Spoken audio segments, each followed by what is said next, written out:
You've probably spent a long time wondering what is wrong with you, but I want to spend the next 12 minutes or so showing you what might actually be right. Not in a everything happens for a reason way, not in a toxic positivity way, because that's not what I'm about at all on this channel, but in a deeply psychological way. A way that says that the wound you have might be a gift, and it's not the same thing.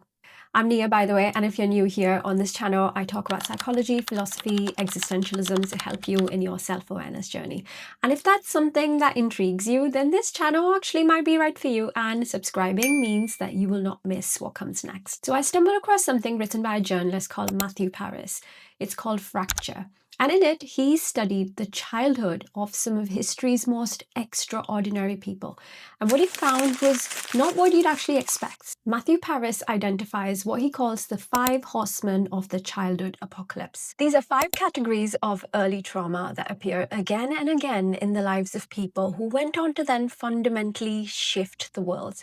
So these are affliction, isolation, chaos, cruelty, and shock. Maybe you always felt slightly off frequency, like you're picking up a signal no one else around you seems to hear. That feeling, it actually has a pattern, and history is absolutely full of it. I want to say something clearly before we go further. This is not an inspirational video. I am not going to tell you your suffering is a blessing in disguise, because that would be dismissive of real pain. What I'm going to do is I'm going to show you what psychology says happens on the other side of the fracture.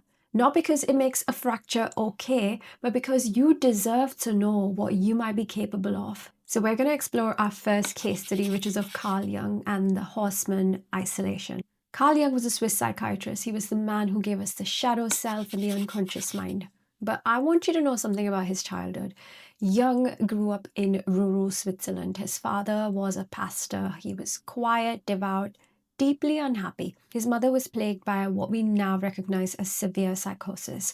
She would disappear for months at a time. Not physically, she was in the house, but psychologically, she was completely unavailable. One day, she was warm and present. The next, she was a stranger wearing his mother's face. This is a particular kind of loneliness, the loneliness of being in a room with someone and still feeling completely alone. Here's what Jung did with that. He created a second self. Not metaphorically, he literally carved a small wooden figure and he hid it in the attic of his house. And he would go up there and he would talk to it. He would write small scrolls. And in his own words, it was the one thing that felt real when everything else felt uncertain. A therapist today might call that dissociative coping mechanism, and they wouldn't be wrong. But Jung would call it something else later. He would call it the beginning of his understanding of the psyche, of the unconscious, of the persona, of the shadow self. The man who gave us the entire framework to understand our own hidden psychology learned about the hidden self because he had to hide to survive. The wound became the map. Think about that. The very thing that split him. His mother's absence, the loneliness, the need to create a separate internal world became the architecture for modern psychology. He didn't heal despite the fracture. He thought because of it. In the next case study, we'll explore the horseman affliction. Frida Kahlo's fracture was visible, literally. At 18, she was in a bus accident so severe that a steel handrail went through her hip. She spent months completely bedridden, unable to move, unable to do much of anything. And here's what her mother did, which I think about a lot. She didn't just nurse her, she had a special easel built so Frida could paint lying flat, and she had a mirror fitted into the canopy above her bed, right above her face, so Frida could see herself. Think about that for a second. When the whole world shrinks to the size of the ceiling, your own face becomes the only landscape you have left. So Frida painted it again and again and again.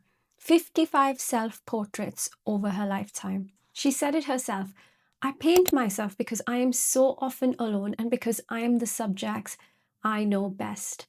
That's not vanity, that's survival turning into art. And that fracture gave her the stillness. Her mother gave her the mirror, and out of that came some of the most recognized paintings in human history. The next case study is the horseman, chaos, and abandonment. And the next character is equally interesting. Coco Chanel was born in poverty in rural France, and when she was 11 years old, her mother died, and her father, unable or unwilling to cope, he took her and her sisters to a Catholic orphanage in a town called Aubezine. He left them at the door, and he never came back. Imagine being 11 years old, standing at the door of an orphanage, watching your father walk away. Coco Chanel spent the next 6 years living in cold stone dormitories, learning to sew from the nuns. There was no color in her clothing. The nuns wore black and white. There was no decoration. There was no excess, and there was no warmth. She would spend the rest of her life redesigning every single thing about her childhood. So she took black, the color of mourning, the color of nothing, and made it the most elegant color in the history of fashion. The little black dress, the Chanel suit. She stripped away the corsets and the excess that defined women's fashion at the time, and she created something clean, something free, something that would let women move.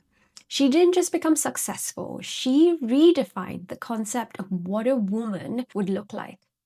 The orphanage taught her that nothing, no color, no warmth, no decoration was hers to keep.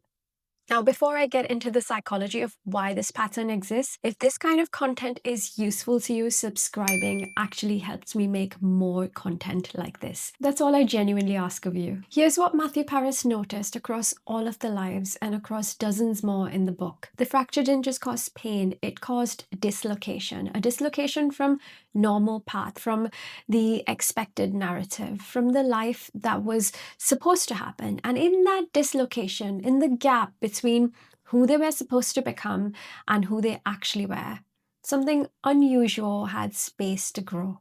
Carl Jung calls this individuation. This is the process of becoming who you actually are rather than who you were expected to be. Now, here's the honest truth, right? Most people never fully individuate because the path is comfortable enough, because they fit just about into rooms they're in and they don't have to find another way. But the people in this book, they were ejected from the comfortable path so early, so completely, that they had no choice but to build a new one.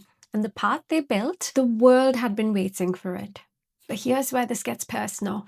You might not be Carl Jung or Frida Kahlo or Coco Chanel, but I'd be willing to bet you've lived at least one of Paris's 5 horsemen.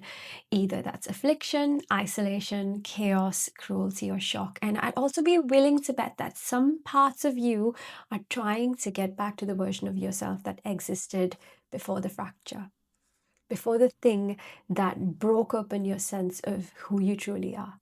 But what if that version, the one before, was never meant to be your final form? There is a Japanese art form called Kintsugi, the practice of repairing broken pottery with gold, not hiding the cracks, not throwing away the broken pieces, but filling the fracture lines with something precious so that the breakage becomes the most visible, most beautiful part of that object. You don't hide what happened to you, you illuminate it. Jung's fracture became the gold of modern psychology.